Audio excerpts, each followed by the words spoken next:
வணக்கம். நான் Esther. Welcome our channel. ரொம்ப நாள் கழிச்சு ஒரு வீடியோ போடுறேங்க. வாங்க ரொம்ப டேஸ்ட்டான, சுவையான ஜெல்லி மிட்டாய் வீட்ல எப்படி செய்யலாம் அப்படின்றத பார்க்கலாம்.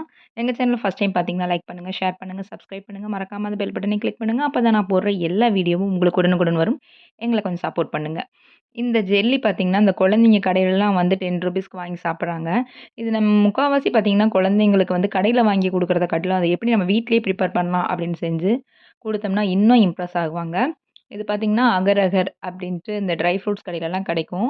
அப்படி இல்ல அப்படின்னா, ஜெலட்டின் அ கூட பவுடர் கூட நீங்க போடலாம். இத நம்ம சின்ன சின்னதா கட் பண்ணி ஊற வச்சிரணும். ஃபுட் கலர் தான் இன்னைக்கு எடுத்திருக்கேன். ஆக்சுவலி நீங்க ஃப்ரூட்ஸ் ஏதாவது இருந்தா கூட நீங்க அந்த பழச்சாறு கூட ஆட் பண்ணிக்கலாம். அதே மாரி ஒரே ஒரு லெமன், 150 கிராம் சுகர் இவ்வளோதாங்க. இது 3 பொருள் இருந்தாலே போதும். நம்ம சுவையான ஜெல்லி வீட்லயே செஞ்சிரலாம். இந்த ஃப் அ குழந்தைங்களுக்கு ரொம்ப அட்ராக்டிவா கடைகள்ல வச்சிருக்கிறது போனதுமே அத எடுத்து சாப்பிடுவாங்க. அதுதான் இப்ப வந்து கொஞ்சம் தண்ணி ஊத்தி, ஒரு 3/4 கப் தண்ணி ஊத்தி, அதில நம்ம எடுத்து வச்சிருக்கிற 150 கிராம் சுகரையும் வந்து ஆட் பண்ணியாச்சு. இதோட எப்படி சொல்றது? இதோட மெஷர்மென்ட் அதாவது பதம் அப்படின்றது எப்படின்னு பார்த்தீங்கன்னா, ஒரு பாத்திரத்த எடுத்து வச்சுக்கோங்க. அதில கொஞ்சமா டைம் ஆனதுமே இப்படி ஊத்தி பாருங்க. கொஞ்சமா அந்த சுகர் சிரப் எடுத்து பார்த்தீங்கன்னா, கரைஞ்சிருச்சுன்னா, இன்னும் அந்த திக்னஸ் வரல. அப்படியே கொஞ்சமா ரொம்பயும் இதாயிறக்கூடாது, கேரமல் ஆயிறக்கூடாது. கொஞ்ச நேரம் கழிச்சு மறுபடியும் எடுத்து பார்த்தீங்கன்னா, இந்த கையில வந்து இந்த சுகர் வந்து வரும். நல்லா திக்கா வந்துச்சுன்னா, நம்மளுக்கு இன்னும் டைட்டா போயிடுங்க. இப்போ இந்த பதத்துக்கு இருந்தாலே போதும். நம்ம இன்னைக்கு வந்து ஜெல்லி தான் செய்ய போறோங்க.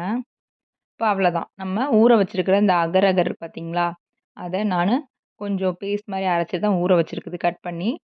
அத இதில ஆட் பண்ணி ஒரு 2 நிமிஷம் இருந்தாலே போதும்.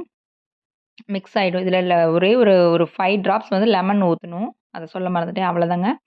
இவ்வளோதான். இத வந்து ஒரு பாத்திரத்தில எடுத்து வச்சு, ஃப்ரீசர்லயோ, ஃப்ரிட்ஜ்லயோ நீங்க ஒரு 4 ஹார்ஸ் வச்சு எடுத்து குழந்தைங்களுக்கு சர்வ் பண்ணீங்கன்னா, சுவையான ஜெல்லி வந்து ரொம்ப ரொம்ப ஈஸியா செஞ்சிரலாம். ஈஸியா வீட்லயே செஞ்சிரலாம். ரெடி ஆயிடுச்சுங்க. உங்க குழந்தைங்களுக்கு இத செஞ்சு குடுங்க. கண்டிப்பா லைக் பண்ணுவாங்க. இந்த வீடியோ புடிச்சுச்சுன்னா, கண்டிப்பா ஷேர் பண்ணுங்க, சப்ஸ்கிரைப் பண்ணுங்க. மறக்காம அந்த பெல் பட்டனையும் கிளிக் பண்ணுங்க. அப்பதான் நான் போடுற எல்லா வீடியோ உடனுக்குடன் வரும். இன்னைக்கு ஒரு நேயருடைய விருப்பத்தின் அடிப்படையில ஒரு பியூட்டி டிப்ஸ் தாங்க நான் சொல்லப் போறேங்க. எப்படி அப்படின்னு பார்த்தீங்கன்னா, நம்ம பால் அதாவது மாட்டுப்பால் இருக்குது பார்த்தீங்களா? நம்ம நைட்டே காய்ச்ச வச்சுருவோம் சில பேர். அதில வர்ற ஆடை, மேல வரும் பார்த்தீங்களா? பாலாடை. அந்த பாலாடையும், கஸ்தூரி மஞ்சள் இல்ல அப்படின்னா, நார்மலான மஞ்சளா இருந்தாலும் போதும். அத 2யும் மிக்ஸ் பண்ணி காலையில எந்திரிச்சதுமே நீங்க அந்த வெறும் ஃபேஸ்ல நீங்க அப்ளை பண்ணீங்கன்னா, உங்களுக்கு நல்ல ஒரு 15 நாள் நீங்க தொடர்ந்து அப்ளை பண்ணிட்டு வந்தீங்கன்னா, நல்ல பிரைட்னஸ் கிடைக்குங்க. நம்ம ஆ பியூட்டி பியூட்டி பார்லர்லாம் போயி நம்ம ஃபேஷியல் பண்ண வேண்டிய அவசியமே இருக்காது. ரொம்ப ஈஸியா வீட்லயே செய்யலாம். நீங்க ட்ரை பண்ணுங்க. கண்டிப்பா ரிசல்ட் கிடைக்கும். Thank you.